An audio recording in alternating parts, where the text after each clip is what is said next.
السلام علیکم ورحمۃ اللہ وبرکاتہ۔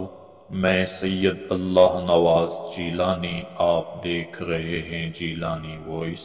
امید کرتا ہوں آپ خیریت سے ہوں گے۔ چینل کو سبسکرائب نہیں کیا تو سبسکرائب کیجئے تاکہ ہر آنے والی ویڈیو آپ تک پہنچ سکے۔ اپنے آپ کو ہلاکت میں ڈالنے والا بد نصیب۔ ہمارے پیارے آقا تمام نبیوں کے سرور، دو جہاں کے تاجور صلی اللہ تعالی علیہ وآلہ وسلم نے ارشاد فرمایا، لوگوں پر ایک زمانہ ایسا آئے گا کہ مومن کو اپنا دین بچانے کے لیے ایک پہاڑ سے دوسرے پہاڑ اور ایک غار سے دوسرے غار کی طرف بھاگنا پڑے گا، تو اس وقت روزی اللہ عز و جل کی ناراضی ہی سے حاصل کی جائے گی۔ پھر جب ایسا زمانہ آ جائے گا تو آدمی اپنے بیوی بچوں کے ہاتھوں ہلاک ہوگا۔ اگر اس کے بیوی بچے نہ ہوں تو وہ اپنے والدین کے ہاتھوں ہلاک ہوگا۔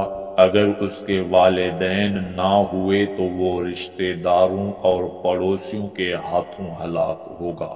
صحابہ کرام علیہم رضوان نے عرض کی، یا رسول اللہ صلی اللہ تعالی علیہ وآلہ وسلم، وہ کیسے؟ فرمایا، وہ اسے مال کی کمی کا طعنہ دیں گے تو آدمی اپنے آپ کو ہلاکت میں ڈالنے والے کاموں میں مصروف کر دے گا، تو گویا انہی کے ہاتھوں ہلاک ہوا۔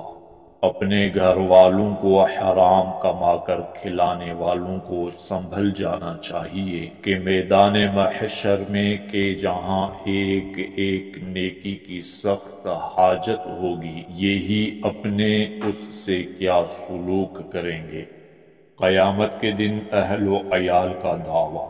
مروی ہے کہ مرد سے تعلق رکھنے والوں میں پہلے اس کی زوجہ اور اس کی اولاد ہے، مگر یہ سب یعنی بیوی بچے قیامت میں اللہ عز و جل کی بارگاہ میں عرض کریں گے، اے ہمارے رب عز و جل، ہمیں اس شخص سے ہمارا حق لے کر دے، کیونکہ اس نے کبھی ہمیں دینی امور نہیں سکھائے اور یہ ہمیں حرام کھلاتا تھا جس کا ہمیں علم نہیں تھا۔ چنانچہ اس شخص سے ان کا بدلہ لیا جائے گا۔ ایک اور روایت میں ہے کہ بندے کو میزان کے پاس لایا جائے گا، فرشتے پہاڑ کے برابر اس کی نیکیاں لائیں گے تو اس سے اس کے عیال کی خبر گیری اور خدمت کے بارے میں سوال ہوگا، اور مال کے بارے میں پوچھا جائے گا کہ کہاں سے حاصل کیا اور